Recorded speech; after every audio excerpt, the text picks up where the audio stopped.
My name is Grace Mitchell. I'm 33 years old and I work as a data scientist in Portland, Oregon. Most of my days are spent analyzing patterns, building predictive models, and explaining complicated data to people who would rather not think about numbers at all. The job pays well. More importantly, it trains you to see things clearly, to separate emotion from outcome, to recognize when a situation already has a direction, even if the people inside it haven't admitted it yet. My fiancé, Daniel Hayes, is 30, or at least, he was my fiancé. He works as a graphic designer for a branding agency. Creative, expressive, the kind of man who could walk into a room and immediately shape the energy around him. We had been together for just over 3 years, engaged for 9 months, living in a 2-bedroom apartment not far from downtown. And at that point, we were 10 weeks away from our wedding. Everything, on paper, made sense. The venue was booked, deposits paid, invitations already sent out weeks ago. His parents had helped with some of the costs, and my family had already bought plane tickets. Our weekends were filled with planning meetings, seating charts, final decisions that felt small but somehow carried weight. From the outside, we looked stable. Daniel had what I would describe as a strong personality. His version of communication wasn't subtle. If something bothered him, it didn't stay quiet for long. He called it honesty. Most of the time, it felt more like control, guiding conversations in directions that benefited him. Normally, I handled it fine. I'm not someone who reacts quickly. Working with data teaches you that initial impressions are often incomplete. You wait, you observe, you look for patterns. But about 10 weeks before the wedding, something started shifting. It began with a name, Sophia. At first, it sounded harmless. Just normal work conversation. Sophia helped with a design project. Sophia stayed late to finish a presentation. Sophia apparently had the same sarcastic humor as him. I didn't think much of it. People talk about coworkers all the time. It doesn't mean anything. Until it does. One Sunday afternoon, we were sitting at the kitchen table reviewing the wedding seating chart when Daniel suddenly went quiet. Not distracted. Focused. Like someone who had been rehearsing a sentence over and over and had finally decided it was time to say it out loud. He tapped his pen against the table a few times. Then he said, "We need to talk." That sentence alone was enough. Daniel had a way of framing conversations like announcements, like he was about to introduce a plot twist instead of discuss a problem. I set my pen down and looked at him, and then he started explaining. He said he had been thinking a lot lately, about life, about marriage, about whether he had really explored everything he needed to before settling down. The words sounded familiar, almost scripted, and then he said it. He said he might have feelings for Sophia, and he wanted time to figure them out. 2 months before our wedding. The way he said it wasn't apologetic. If anything, he sounded slightly irritated, like this was a necessary inconvenience, like I was supposed to understand, maybe even support, his process. For a few seconds, my brain didn't react. Not because it didn't matter, because it didn't make sense. We had a wedding in 10 weeks. His suit was already tailored. My dress was hanging in the closet. Our families were already planning travel. And he was sitting across from me talking about exploring feelings for someone else. So I asked the most basic question I could. What exactly does figuring out your feelings mean? Daniel leaned back in his chair and crossed his arms. That subtle shift, the defensive posture, told me everything. He already expected resistance. I just need space, he said, to understand what I'm feeling. Space. I let that word sit there for a moment. And what does space look like? I asked. He exhaled, like I was making things unnecessarily complicated. Spending time with her, talking, seeing where things go. He said it casually, like he was describing coffee plans. Not the beginning of an exit. I asked how long this had been going on. He shrugged. A few weeks. Late nights at work. Brainstorming sessions. Inside jokes that slowly stopped being about work. According to him, Sophia understood his creativity in a way most people didn't. That sentence alone was enough. Because when someone starts describing another person like they're rare, like they see them in a way no one else does, the situation is already past harmless. What made the conversation feel surreal wasn't just what he said, it was how he said it. Daniel didn't look guilty. He looked inconvenienced. Like this was something he needed to get through so he could continue whatever story he had already started in his head. Then he said something that actually made me laugh. Not because it was funny, because it broke logic. I don't want to cancel the wedding yet, he said. I just need a little time. Then I'll know what feels right.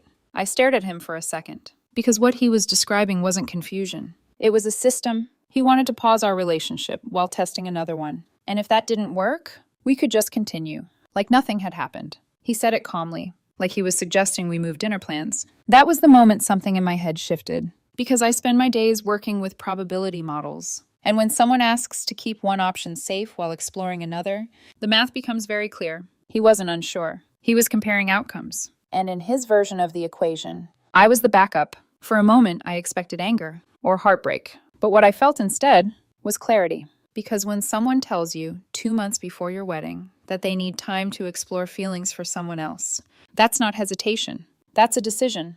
They're just asking for permission to avoid the consequences of it. Daniel seemed to think the conversation had created a pause, like we were now in some temporary holding pattern. But sitting there at that kitchen table, I realized something he hadn't. The relationship had already ended. He just didn't know it yet. Later that evening, Daniel left the apartment around 7:30. He said he was meeting a friend for drinks. He didn't specify who. He didn't need to.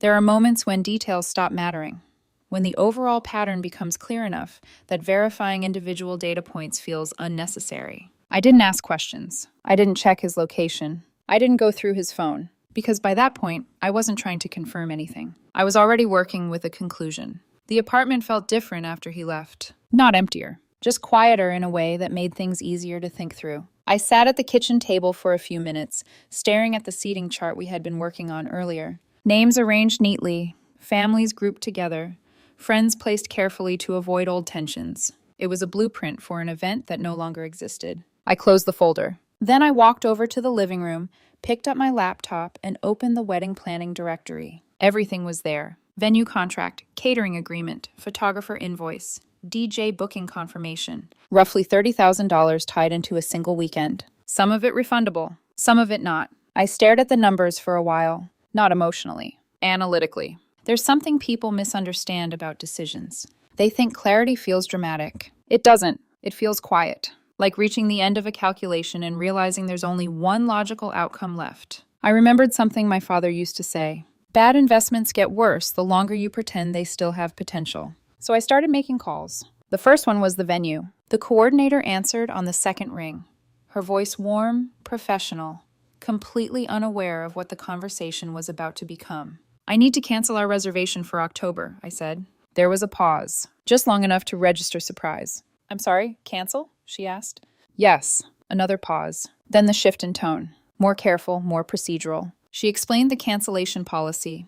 The deposit would be forfeited.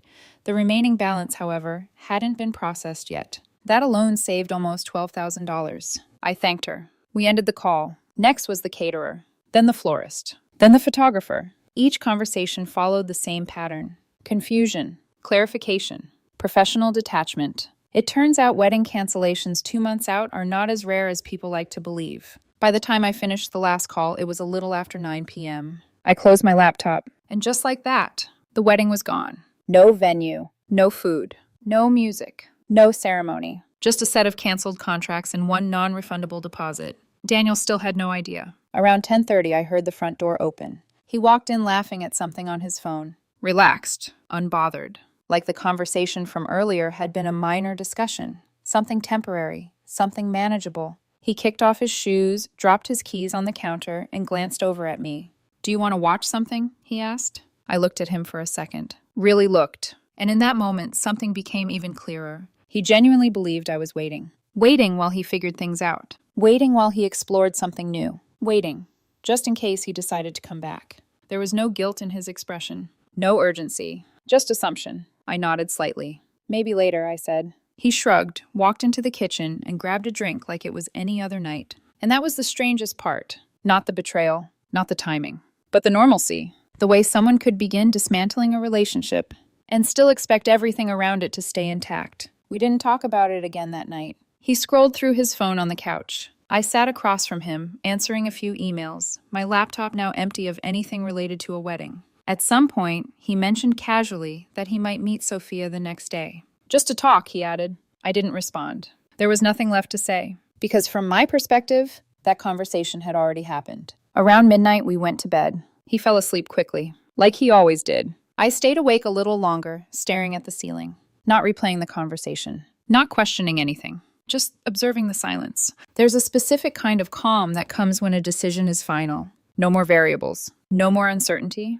just outcome. The next morning, I woke up before him. Out of habit, I made coffee. The The same routine I followed every day. Measured, precise. The machine hummed softly as the apartment slowly filled with that familiar scent. Around 8 a.m., Daniel walked into the kitchen. He looked completely normal. No tension, no hesitation. Just scrolling through his phone like it was any other weekday morning. He leaned in and kissed my cheek. "Morning," he said. I nodded. He poured himself coffee, then leaned against the counter. "I'm going to meet Sophia later," he said casually, "just to talk things through." The way he said it, it was almost impressive. How easily he framed it. Like this was a reasonable step. Like this situation existed in some controlled, temporary space. That was the moment I decided it couldn't wait any longer. I set my cup down. "We need to talk again," I said. He sighed immediately, already irritated. "Grace, I told you, I just need a little time. You're making this harder than it needs to be." That tone, the one that implied I was the problem, that I was overreacting to something he had created. I kept my voice even. "I canceled the wedding," I said. For a second, he didn't react, not because he accepted it, because he didn't process it. Then he laughed. Short, sharp. "What do you mean you canceled it?" "I mean the venue is gone. The caterer is gone. The photographer is gone. Everything." Silence. Then I watched it happen. The shift, the color draining from his face. Not sadness, not immediately. Anger. "You canceled our wedding without talking to me?" I held his gaze. "You asked me for permission to date another woman while we were engaged." He shook his head, already pacing. "That's not what I said. I said I needed time." "And I gave you time," I said calmly. "Just not while planning a wedding with me." That was when it clicked for him. Not fully, but enough. He stopped pacing, looked at me differently. "Wait," he said slowly. "What are you saying?" "I'm saying it's over." The words landed quietly. But they didn't need volume. "I need you to pack a bag and stay somewhere else." His expression changed again, this time to disbelief. "Are you serious right now?" "Yes." The argument that followed lasted maybe 15 minutes. It felt longer, mostly because it repeated itself. "You're overreacting. You're being dramatic. You're punishing me for being honest." I didn't argue back. There was no point. The decision had already been made the night before. Eventually, I walked into the bedroom, pulled one of his suitcases out of the closet, and set it on the bed. "You can take what you need for a few days," I said. "We'll figure out the rest later." He stood there, staring at it, like it didn't belong to him, like this wasn't happening. Then he said something that, ironically, was the most honest thing he had said since this started. "I didn't think you'd react like this." I nodded slightly. I know, because he hadn't. In his mind, I was supposed to wait, quietly, patiently, while he decided if Sophia was worth it. Instead, he was standing in a bedroom, staring at a suitcase, realizing the option he planned to come back to had already removed itself. For a few seconds after that, Daniel didn't move. He just stood there, staring at the suitcase like it was something unfamiliar, like it had appeared out of nowhere, instead of being something that had always been his. Then something shifted. Not acceptance. Resistance. He let out a short breath, almost a laugh, and ran a hand through his hair. "This is insane," he said. "You're seriously throwing everything away over a conversation?" I didn't respond immediately, because from my perspective, it hadn't been a conversation. It had been a disclosure. He had already stepped outside the relationship. He had just expected me to stay inside it while he did. He started pacing again, faster this time. "You're blowing this out of proportion," he continued. "I didn't cheat. I was honest. I told you what I was feeling." "That's true," I said quietly. "You did." "And this is how you react?" he snapped. "Canceling the wedding? Kicking me out?" I leaned against the dresser, watching him. "You didn't just tell me how you felt," I said. "You told me what you planned to do about it." He opened his mouth to argue. Stopped, because there wasn't a clean way to deny that. Instead, he shifted angles. "That doesn't mean the relationship is over," he said. "It means I needed space." "Space to build something with someone else," I replied. He shook his head again, more aggressively now. "You're twisting it." "No," I said. "I'm finishing it." That was when the frustration started to show more clearly. Not just anger, loss of control. Daniel had always been good at conversations. He knew how to steer them, how to push just enough to get the outcome he wanted. But this time, there was nothing to steer. No opening, no negotiation, just a closed system. He walked over to the bed and grabbed the suitcase, pulling it open with more force than necessary. "Fine," he muttered, "if that's how you want to handle it." The words were meant to sound dismissive, but his movements betrayed something else. Sharp, unsteady. He started pulling clothes from the closet, dropping them into the suitcase in uneven piles. Every few minutes, he would stop. Turn back toward me. "Start again." "You're acting insecure," he said at one point, not even looking at me. "That's what this is." I didn't respond. You couldn't even handle a conversation about feelings without panicking. Still nothing. "Because the moment you stop participating, The argument collapses on its own. He kept going anyway. I thought you were more rational than this, he added. That one almost made me smile, because it was the closest he had come to understanding the situation. This wasn't emotional. It was rational. He zipped the suitcase halfway, then paused again. So what, that's it? He asked. 3 years and you're just done? I looked at him for a moment. Really looked. And what I saw wasn't confusion. It was disbelief. Not that the relationship had ended. That it had ended without his approval. You ended it yesterday, I said. I just responded to it. He frowned. Like the sentence didn't align with the version of events in his head. That's not what happened. It is, I said calmly. You just expected a different outcome. Silence stretched between us for a few seconds. Then he shook his head again and finished packing, more aggressively now. Shirts, shoes, toiletries. None of it organized. Just gathered. At one point, he stopped again and looked at me, his expression shifting slightly. Less anger, more uncertainty. So what exactly am I supposed to do now? He asked. That question made something about the situation feel even more surreal. Because from my perspective, the answer was obvious. You go stay with Sophia, I said. He froze, just for a second. Then he looked away. That's not the point, he said quickly. Of course it wasn't. In his mind, Sophia was still theoretical. An option, not a consequence. He hadn't planned for this part. You said you were seeing her today, I continued. So the timing works. He let out a frustrated breath. You're really doing this. I'm not doing anything, I said. I'm just not stopping you.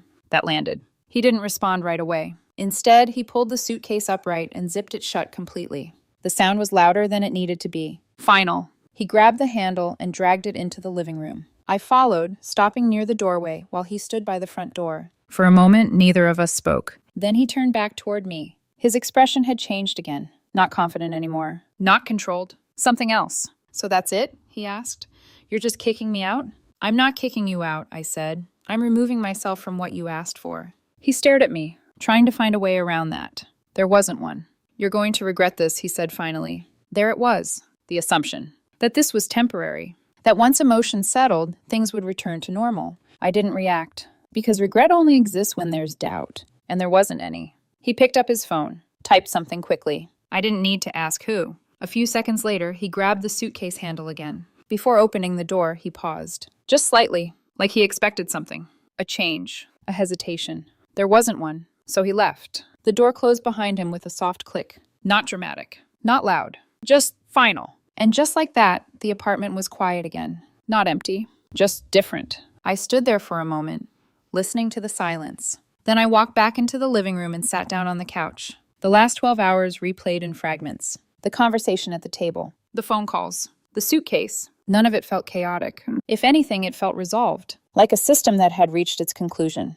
My phone buzzed on the coffee table. A message. Daniel. Grace, we need to talk when you calm down. I looked at it for a few seconds. Then another message came in. You're making a huge mistake right now. A third followed shortly after. I'm serious. Don't do something you'll regret. I picked up the phone, opened my contacts. His name was still pinned at the top. 3 years of messages behind it. Thousands of conversations. Plans. Photos. Inside jokes that once felt important. Now they looked like archived data. Something completed. I tapped his name. Blocked the number. No hesitation. No second thought. Then I opened Instagram. Blocked him there too. Facebook. Blocked. Every platform where a conversation could restart. Closed. Not out of anger. Out of finality. About 10 minutes later, my phone rang. Unknown number. I let it ring. Another call came through. Different number. I let that one ring too. Then a text. Grace, what are you doing? Still him. Different number. I blocked that one as well. Another call. Blocked. Another message.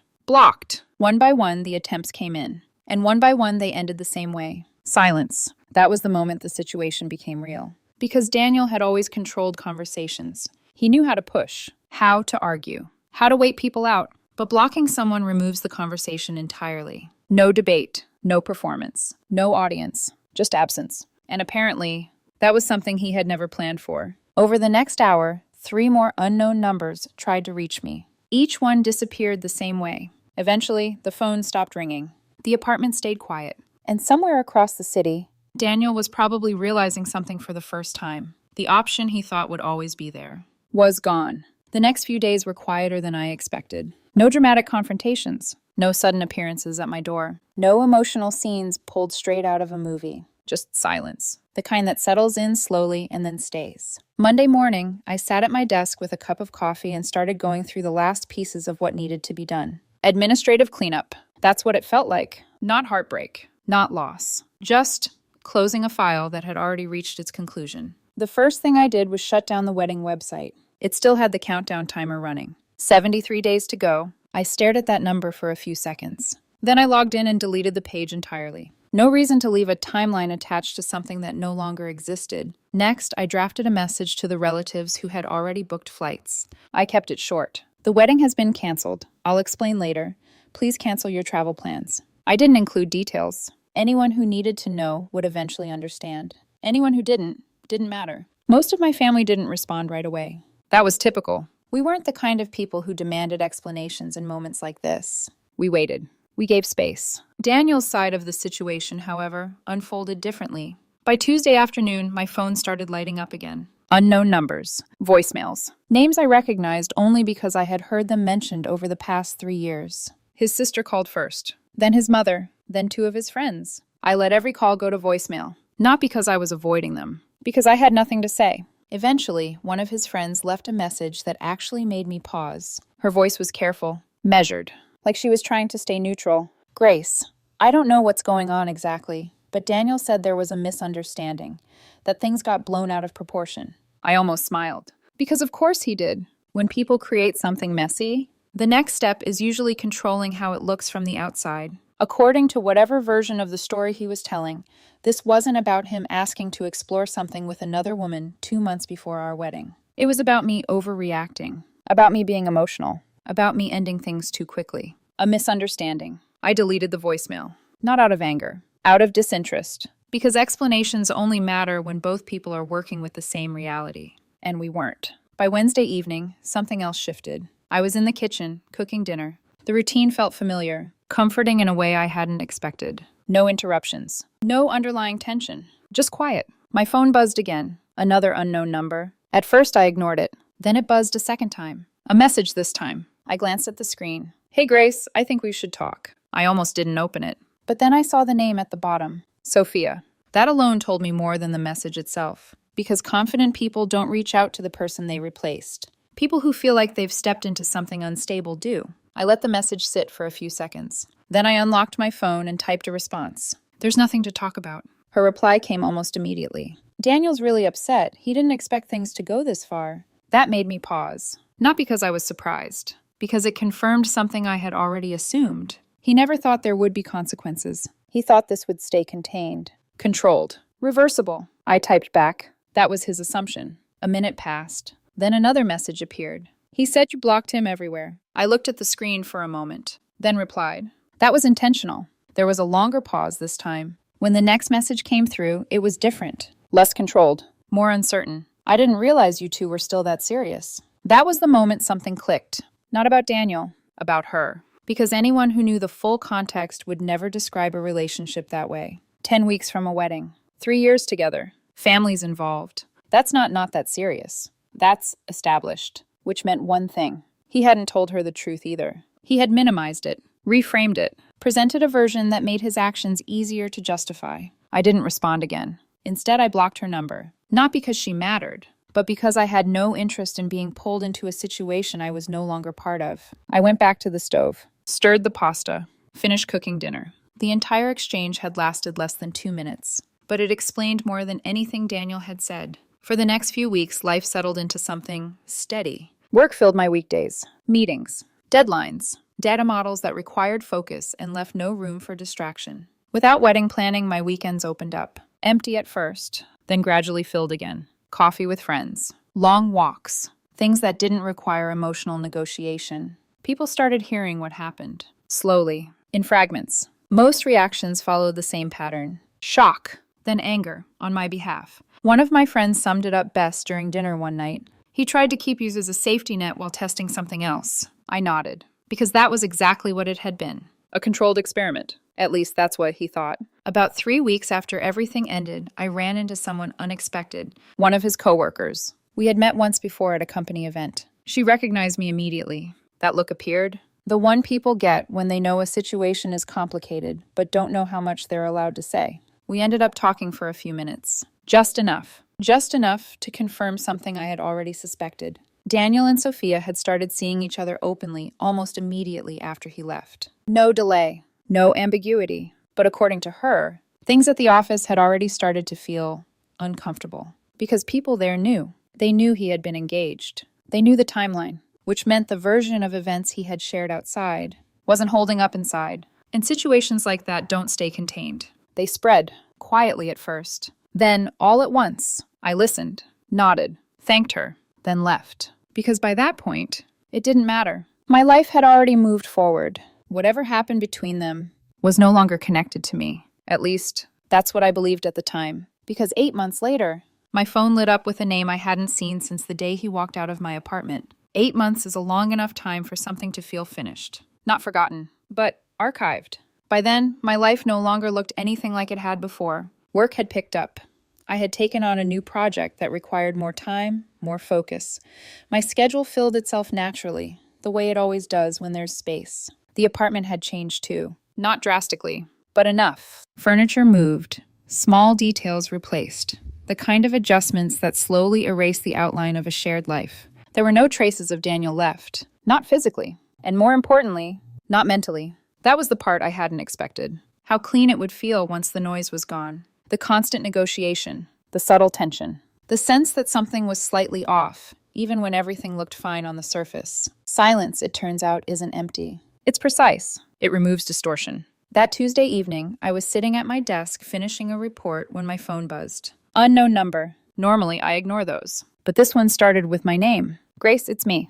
I didn't need to read the rest. I knew. Daniel. Of course it was. It took him 8 months. 8 months to circle back. The next message came seconds later. I know you probably don't want to hear from me, but I really need to talk to you. I leaned back slightly in my chair, staring at the screen. Not surprised. Not emotional. Just observing. Because situations like this rarely end the way people expect. They feel exciting in the beginning. Uncertain. Full of possibility. But when something starts by breaking something else, it usually carries that fracture with it. Curiosity made me respond. Not emotion. Just curiosity. What do you want? There was no delay. Can we meet? That told me everything I needed to know. People who are happy don't reach backward. They don't reopen doors they chose to walk away from. I typed the question that mattered. What happened to Sophia? There was a pause this time. Longer than before. Then the reply appeared. We broke up. 3 words. Simple. Predictable. I read them once. Then again. Not because I needed confirmation. Because I was measuring something. Not the outcome. The timing. 8 months. That was how long it took for the alternative he chose to fail. Another message followed quickly. I made a mistake, Grace. I didn't answer right away. Instead, I leaned back further in my chair and let the silence sit. Because what he called a mistake wasn't one. Mistakes happen once. They're impulsive. Unplanned. This wasn't that. This had been a sequence. A decision. A direction he followed deliberately. I didn't respond. A minute passed. Then another message. Can we just talk in person, please? Then another. I've been thinking about everything. Then another. I know I handled things wrong. Each message came faster than the last. More urgent. Less controlled. I watched them appear on the screen. One after another. And all I could think about was the last time I saw him. Standing in the doorway. Suitcase in hand. Telling me I would regret it. Now he was the one asking for a conversation. The reversal was complete. And still, it didn't change anything. I didn't need an explanation. There was nothing left to clarify. The situation was already fully defined. He left. He chose something else. Now that something else was gone, so he was returning. Not because he had changed, because his outcome had. I typed one sentence. I hope things work out for you, but there's nothing left to discuss. The reply came instantly. Grace, please don't do this. I stared at the message. That line. Almost identical in structure to what he had said months ago, just from the other side. I know I messed up, he continued. We had 3 years together. That has to mean something. It did. Just not in the way he wanted now. 3 years meant I had already seen enough. Enough of how he handled uncertainty. Enough of how easily he reframed commitment when something new appeared. Enough of who he became when things didn't go exactly the way he expected. I typed again. You already chose the life you wanted 8 months ago. There was a pause. No immediate response this time. And that silence said more than anything else. I blocked the number. The same way I had done before. Clean. Final. No escalation. No argument. Just closure. The phone stayed quiet after that. No new numbers. No repeated attempts. just stillness. A few weeks later, I heard about him again. Not directly, through mutual connections. Fragments of information that travel without effort. Apparently, he had left his job. Something about things becoming uncomfortable at the office. People talk. They notice patterns. They connect timelines. And once enough pieces align, the narrative builds itself. He had also moved. Different city. Different environment. A reset. Or at least, an attempt at one. I didn't verify the details. I didn't need to, because none of it affected me anymore. Sometimes people think relationships end because of a mistake. A moment. A single wrong decision. But that's rarely the truth. Mistakes can be repaired. They can be addressed. What ends things is clarity. And once someone shows you exactly how easily they can step outside of what you built together, the smartest thing you can do is make sure they never get the chance to step back in. A few days after I blocked that last number, something unexpected happened. Nothing dramatic. No messages. No calls. Just a quiet realization. I was in the kitchen again, early morning, making coffee. Same routine. Same measurements. Same steady rhythm I had followed for years. The sunlight came in at an angle that made the apartment feel warmer than usual. And for a moment, I caught myself thinking about the version of my life that had almost happened. The wedding. The guests. The photos. The version of me standing there, smiling, believing everything was exactly where it was supposed to be. And then I thought about something else. Not what I lost. What I avoided. Because clarity doesn't just end things. It prevents them from continuing in the wrong direction. I poured the coffee, sat down, and opened my laptop. Work emails. Deadlines. Normal things. But there was a difference now. No background noise. No subtle tension. No constant adjustment to someone else's emotional unpredictability. Just focus. That was when it became fully real. Not when he left. Not when I canceled the wedding. Not even when he came back. But in that quiet moment where nothing was happening and everything still felt right. Over the next few weeks, life continued exactly as it should. Steady.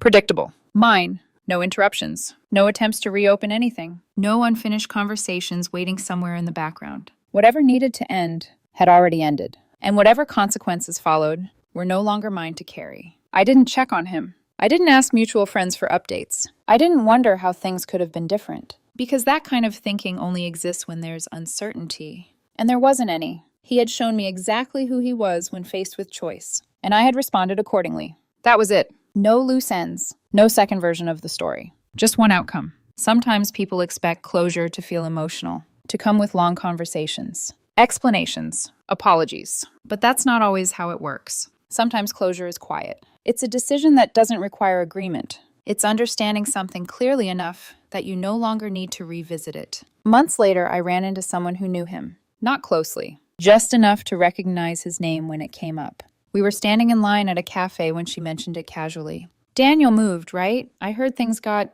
messy. I nodded once. That was all. She waited, like she expected more. A story. An explanation. Something to fill in the gaps. I didn't give it. Because the story wasn't mine anymore. And the version that mattered had already ended. When I stepped outside the cafe, the air felt cooler than it had inside. Clear. Sharp. I walked down the street without checking my phone, without thinking about whether someone might be trying to reach me, without expecting anything. And that was the final shift. Not just that the relationship was over, but that it no longer existed in any form. No echo. No residual presence. Just absence. Complete and uncomplicated. There's a difference between ending something and letting it stay ended. Most people struggle with the second part. They revisit. They reconsider. They reopen conversations that already reached their conclusion. But once you've seen the full picture, there's nothing left to interpret, only something to accept. Daniel thought he had time. Time to explore. Time to compare. Time to return if things didn't work out. What he didn't understand was that time only works that way when both people are waiting. And I wasn't. So when he left, the story didn't pause. It ended. And when he came back 8 months later, he wasn't returning to something unfinished. He was arriving at something that no longer existed. That was the difference. That was the outcome. And that was the only part of the story that ever really mattered.